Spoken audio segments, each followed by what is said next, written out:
महाभागवतों के चरित्र सुनने से हमारे हृदय में विशाल भक्ति का प्रादुर्भाव होता है। द्वादश महाभागवतों में भीष्म जी महाराज बड़े ही महामहिम प्रभु श्री कृष्णचंद्र के अनन्य भक्त हैं और ऐसी सत्य निष्ठा किसी भगवत स्वरूप महात्मा में ही पाई जाती, अन्यथा नहीं। अमोघ वचन, जो निश्चय कर लिया वो प्राणपण से निर्वाह किया, जिनके जीवन में सत्य ही सत्य है।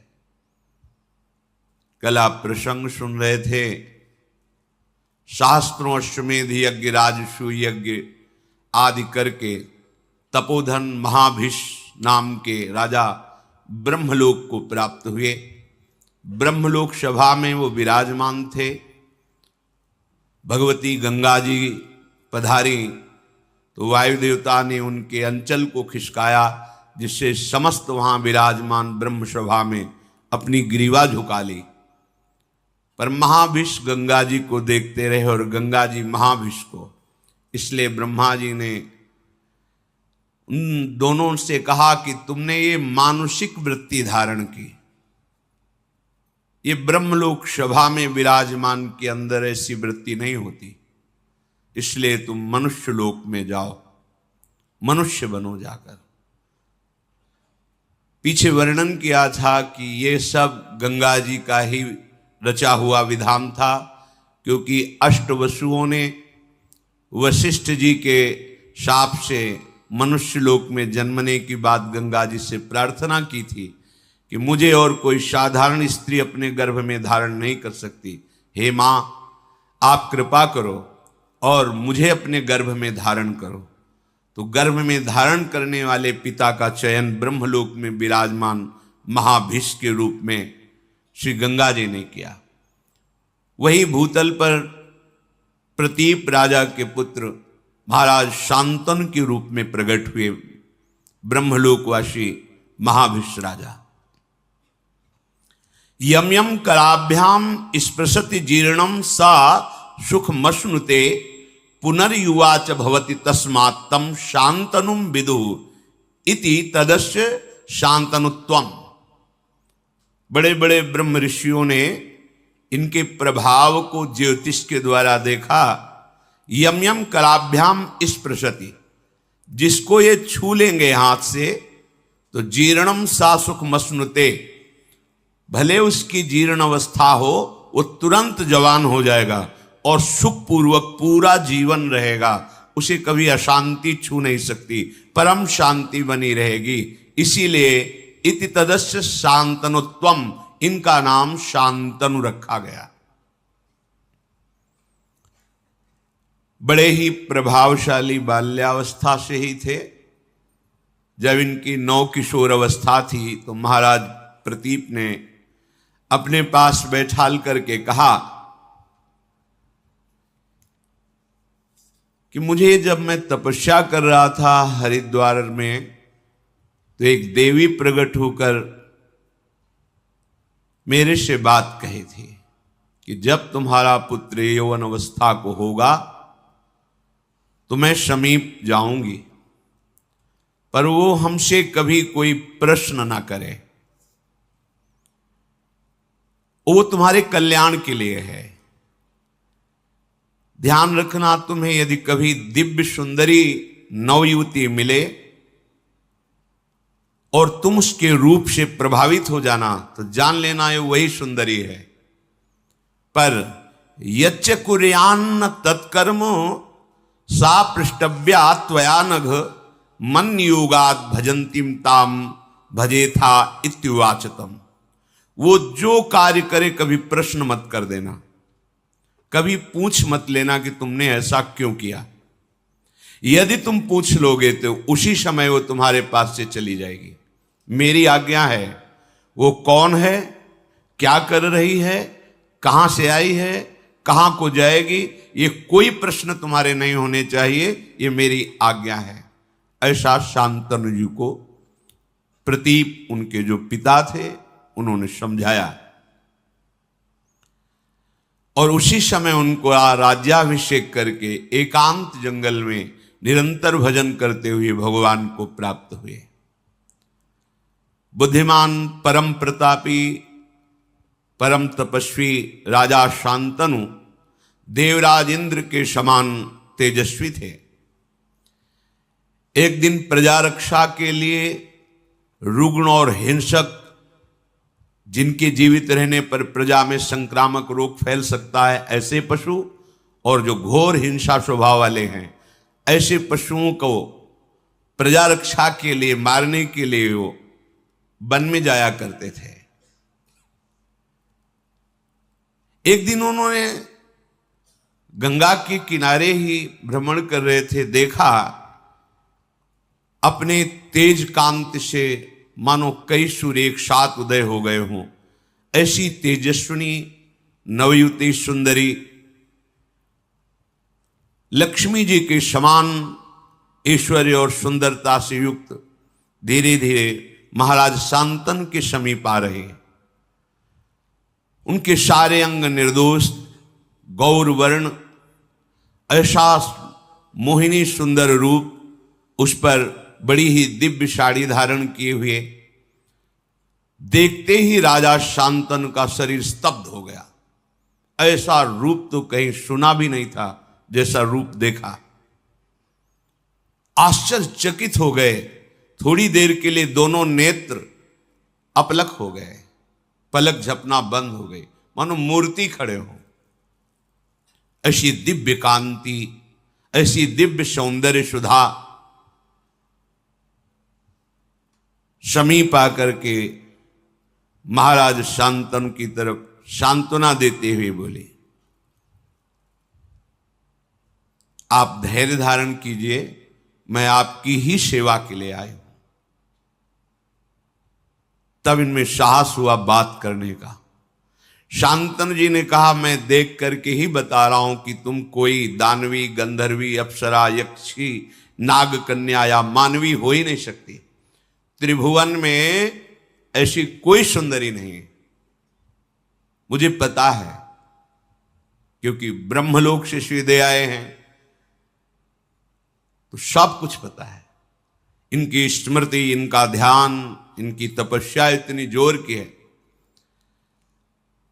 कि ऐसी सुंदरी तो हमने देखी ही नहीं। पर मैं तुमसे प्रश्न नहीं करूंगा कि तुम हो कौन।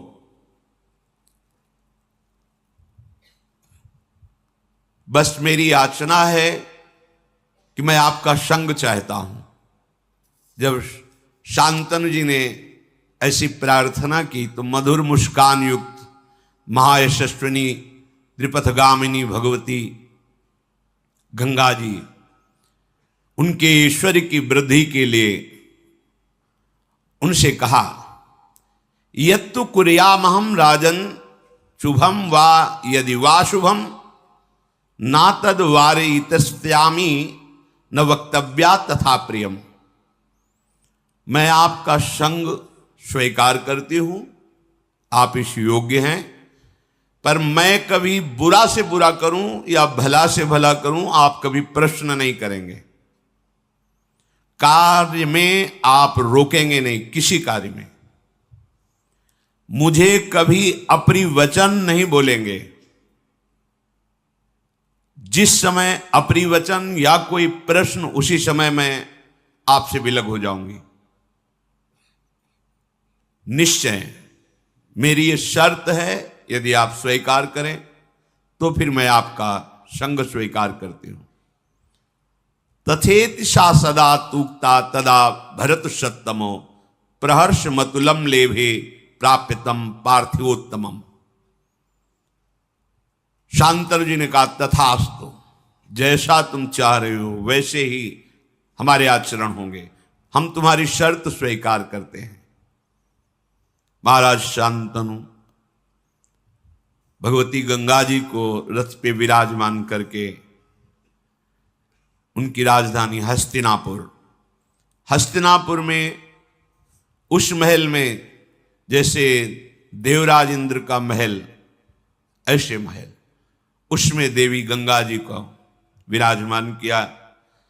जितेंद्रीय महाराज शांतनु ब्राह्मणों को बुलाकर स्वस्ति वाचन कराया।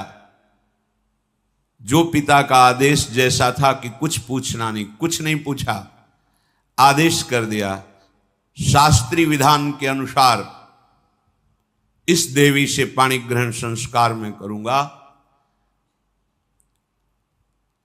जो देवराज इंद्र के समान प्रभावशाली और महाभाग्यशाली, ऐसा कौन भाग्यशाली होगा जिन गंगा जी को भगवान शंकर मस्तक पर धारण करते हैं, त्रिभुवन जिनके नाम और आचमन अवगाहन से निष्पाप होकर भगवान की प्राप्ति करता है, जो मूर्तिमान ज्ञान वैराग्य और भक्ति का स्वरूप है गंगा जी, क्योंकि भगवान के श्री चरणों से इनका प्रादुर्भाव हुआ है।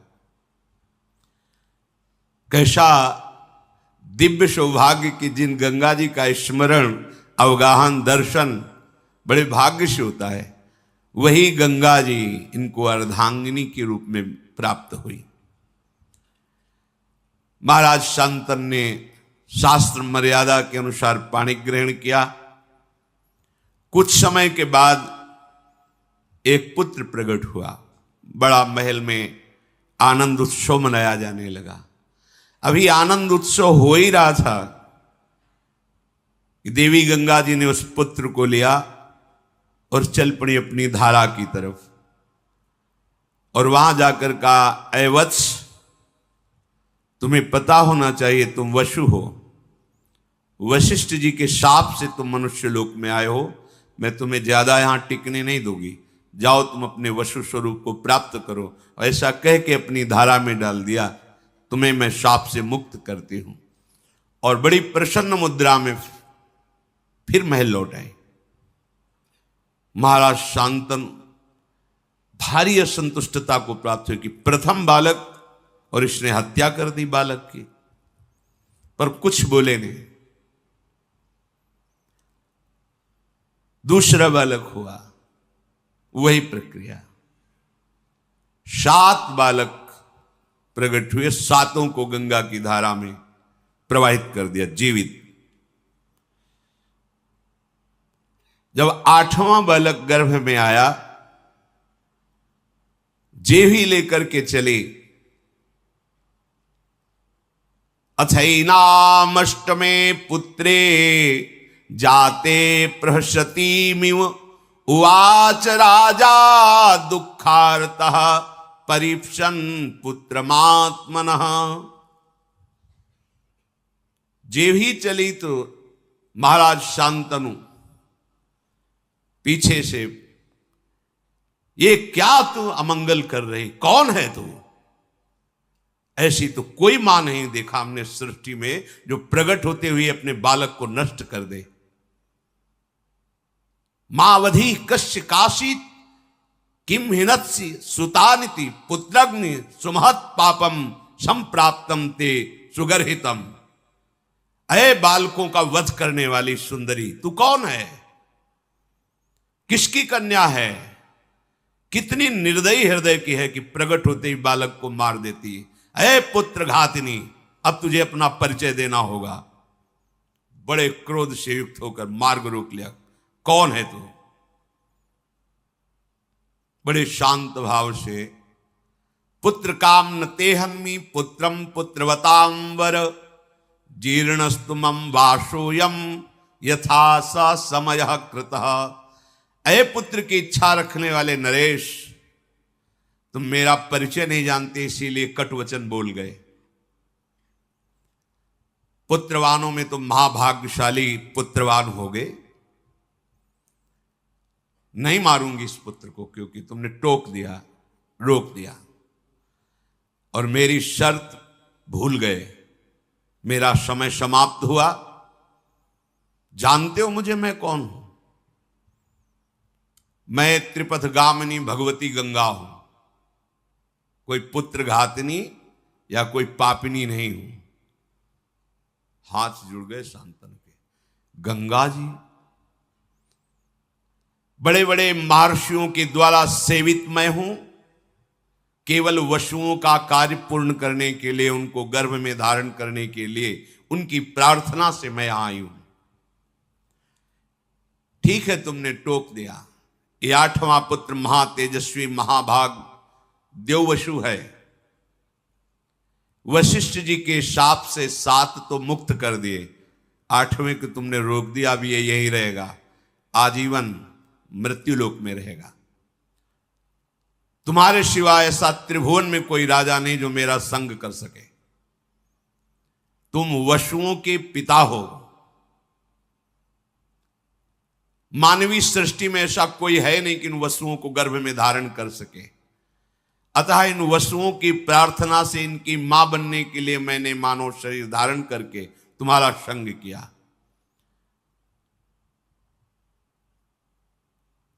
मैंने पहले ही कह दिया था वसुओं से कि तुम्हारे जन्म होते ही तुम्हें मैं मुक्त कर दूंगी। ये वसु हैं, कोई और नहीं है। मैं पुत्र घातिनी नहीं हूं, इनको शाप से मुक्त किया है। महान व्रत का पालन करने वाले तुम्हारे इस पुत्र को मैं भी तुम्हारे पास नहीं छोड़ूंगी। इसमें 8 वसुओं का अंश है। ये जब संपूर्ण विद्याओं में कुशल हो जाएगा तो तुम्हें स्वयं मिल जाएगा, आप निश्चिंत रहना। जब ये बालक मिले तो इसका नाम देवव्रत गंगादत्त ऐसा नाम पुकारना। गंगा जी ने महाराज शांतनु को जो अपना परिचय दिया तो अवाक हो गए। मेरी पत्नी के रूप में भगवती गंगा जी थी। अगर पहले बता देते तो शायद उनकी साहस वृत्ति इतनी ना पड़ती।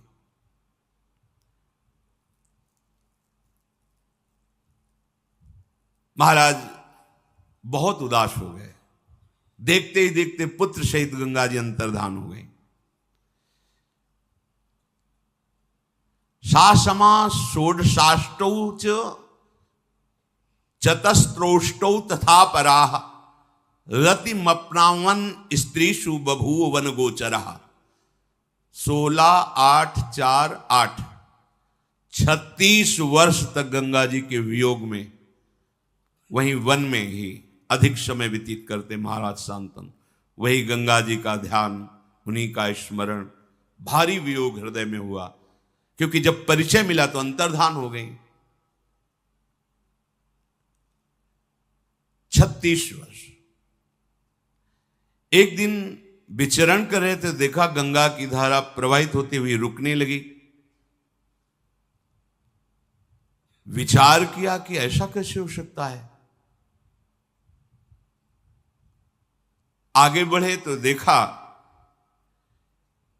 विशेष रूपवान, बलवान, आचारवान, तेजस्वी एक बालक अपने धनुष में प्रत्यंचा चढ़ाकर बाणों से गंगा की धारा को रोक दिया है।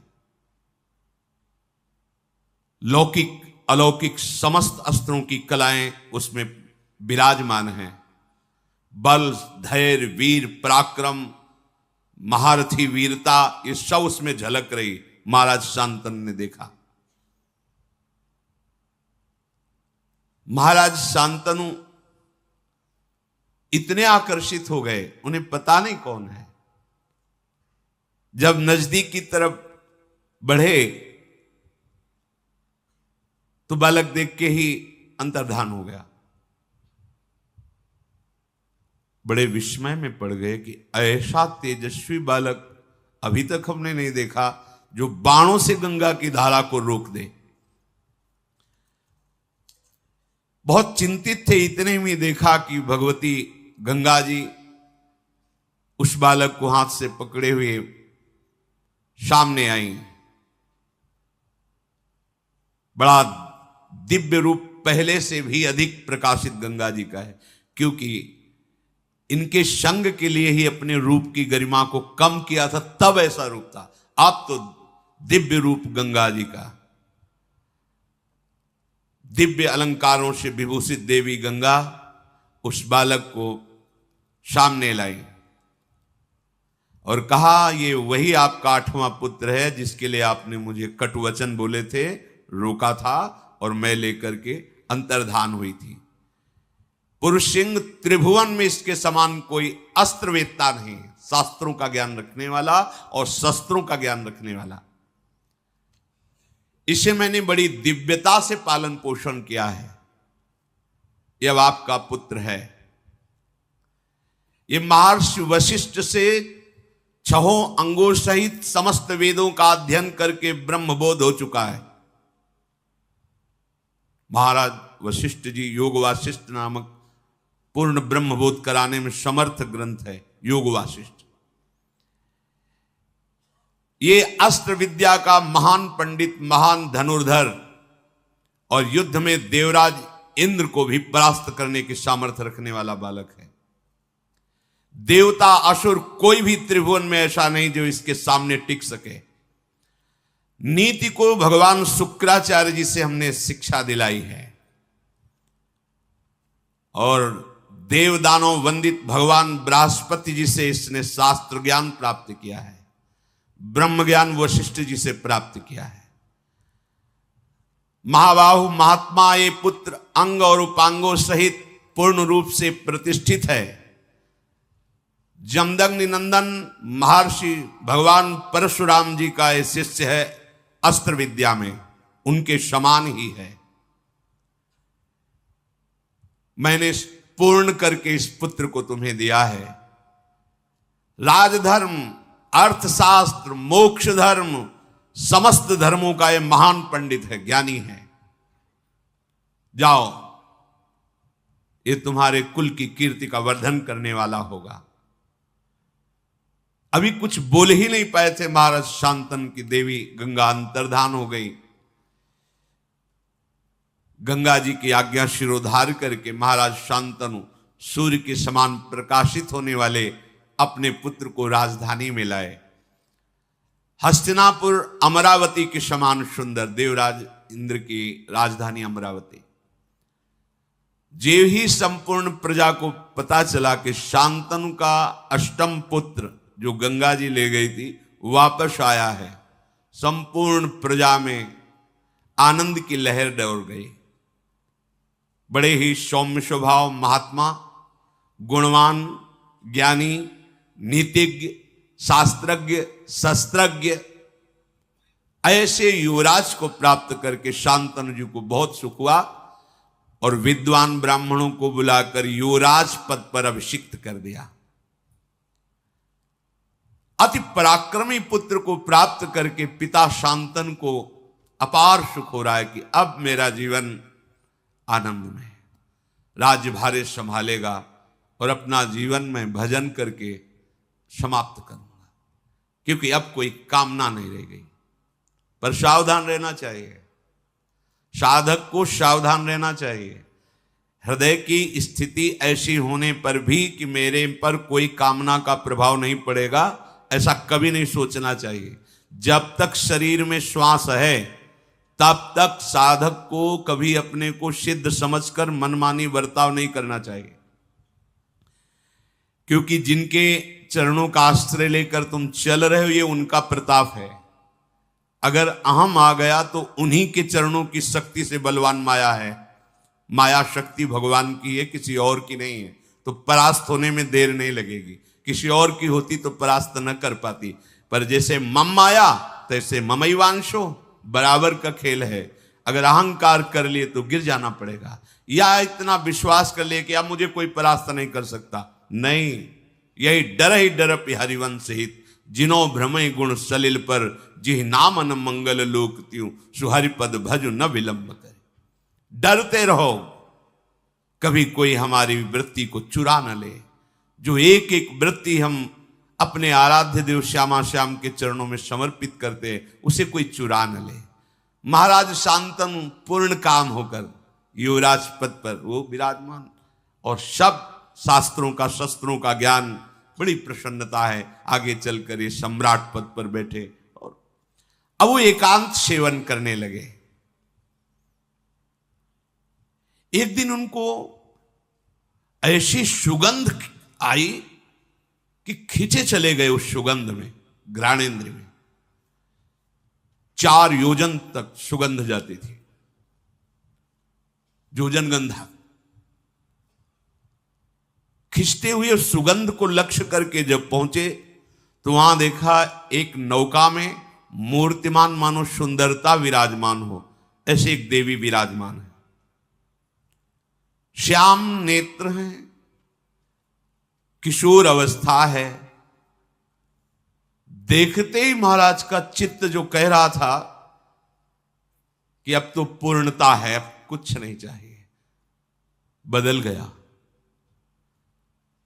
कश्यतुमसि काचासी किंचा भीरु चिकीर्षसि, तुम कौन हो, किसकी पुत्री हो और यहां नाव में कैसे बैठी हो?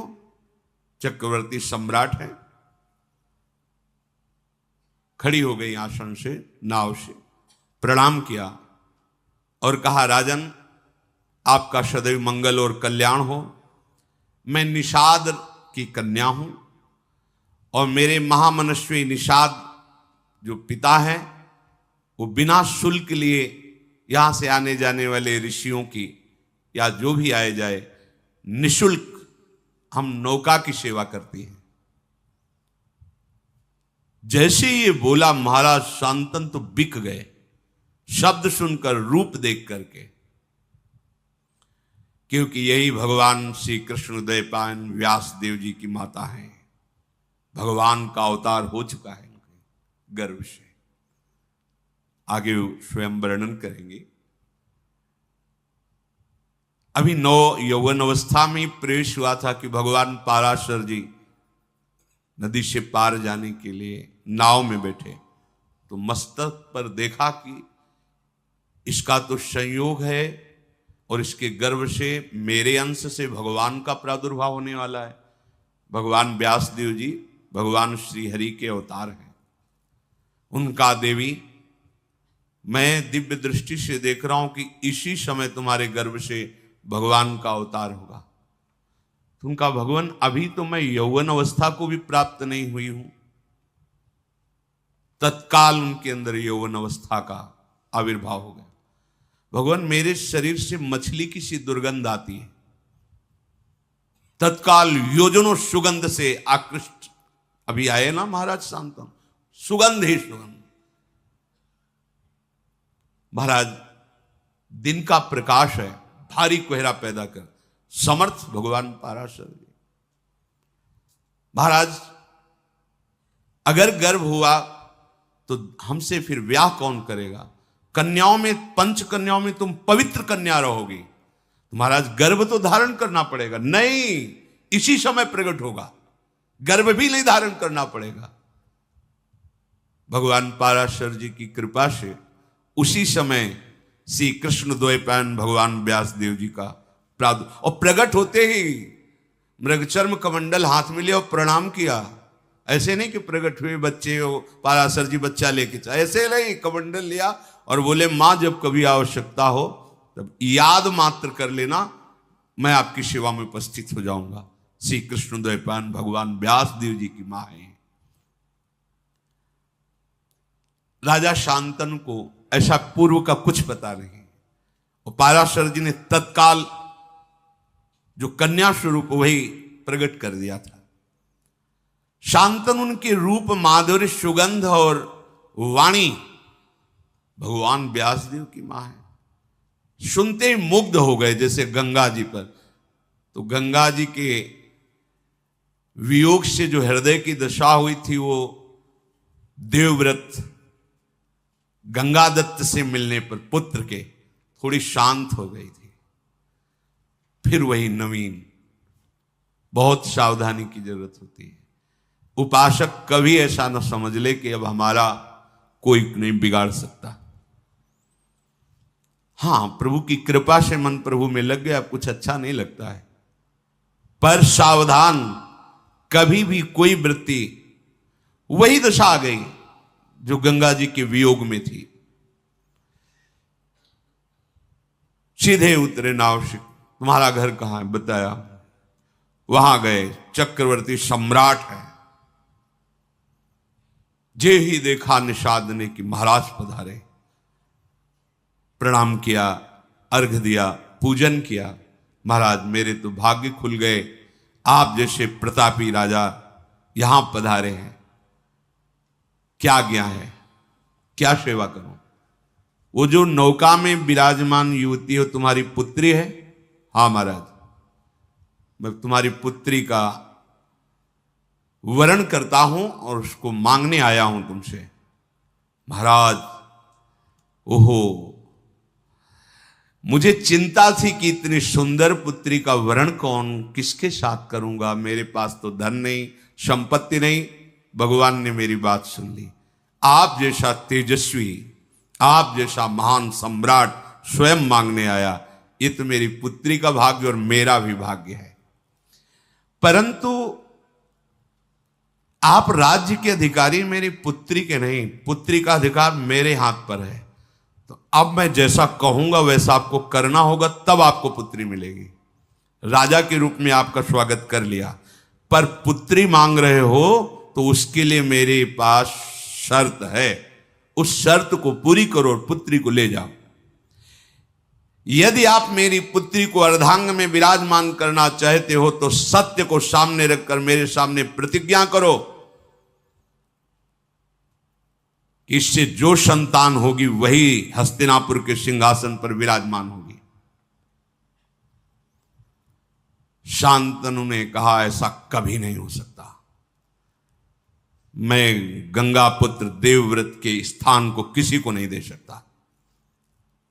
तुरंत वहां से चल दिए। अब हृदय में वही विरहाग्नि जो गंगा जी के अंतर्धान होने पर हुई थी। अब बोल सकते नहीं किसी से, हृदय जल रहा है एकांत में, बस कि अब क्या करें, कोई उपाय नहीं। देवव्रत युवराज पद पर है और पूर्ण समर्थ है। मैं उनके भाग्य पर ऐसा नहीं कर सकता कि वो राजा ना बने और इसका पुत्र राजा बने, कभी नहीं कर सकता। अपने सुख के लिए ऐसा कभी नहीं कर। दुचित हो गए, इधर ये भाव और उधर उस रूप और वाणी को सुनने के बाद बिक गए महाराज शांतनु। रोज का रोज शरीर बीमार होने लगा, अस्वस्थ होने लगे महाराज शांतनु। देवव्रत ने एक ही दृष्टि में देखकर पहचान लिया कि कोई आंतरिक विषय है जिस पर महाराज अस्वस्थ हो रहे हैं। जाकर के प्रणाम किया और कहा, पिताश्री आपका कुशल मंगल। भूमंडल का क्या कोई ऐसा भी नरेश है जो आपकी आज्ञा का पालन नहीं कर रहा?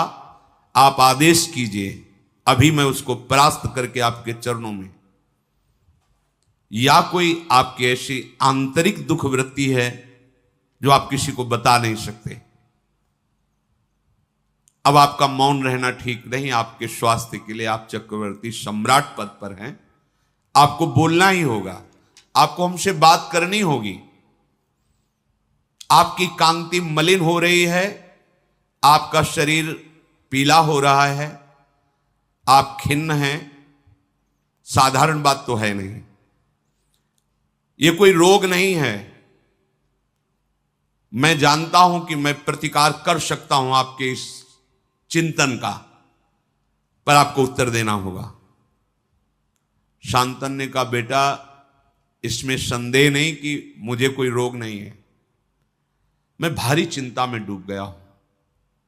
कैसे तुम्हें बताऊं, तुम पुत्र हो, कैसे तुम्हें अपनी चिंता की बात बताऊं? पर जब तुम पूछ रहे हो तो तुम इस विशाल वंश के मेरे एक ही पुत्र हो। मुझे पूर्ण पता है कि तुम पुरुषार्थ में समर्थ हो। मुझे पूर्ण विश्वास है हस्तिनापुर के सिंहासन की योग्य भी तुम ही हो। पर मैंने एक नवयुवती देखी तो मैंने विचार भी किया कि अगर एक पुत्र पे कोई संकट आ जाए तो पूरा का पूरा सिंहासन खाली। इस भाव की पूर्ति के लिए भी, और मेरा मन भी आसक्त हो गया है, इसके लिए मैं द्वितीय विवाह करना चाहता था, पर ऐसी शर्त रख दी कि मैं उसे निर्वाह नहीं कर सकता।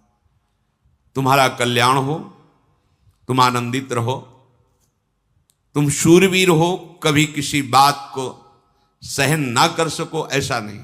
धैर्यवान हो, मेरी बात को छुपाओ और तुम राज्य सेवा में लगो।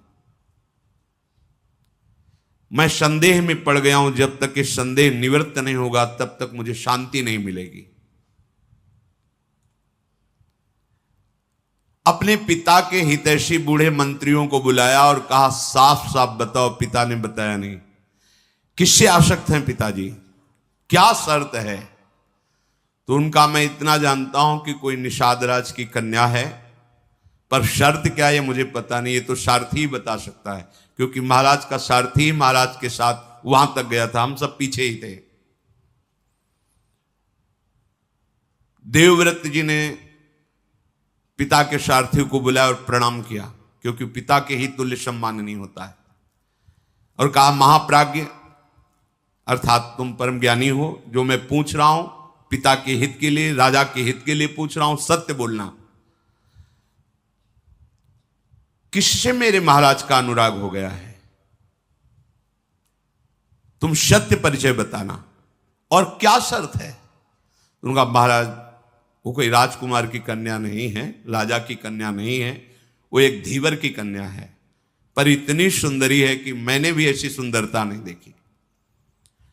आपके महाराज ने जाकर के मांगा स्वयं कि मुझे पत्नी के रूप में वरण करने के लिए अपनी कन्या दे दो, तो उसने शर्त रख दी कि इसके गर्भ से जो पुत्र होगा वही हस्तिनापुर का सम्राट पद स्वीकार करेगा।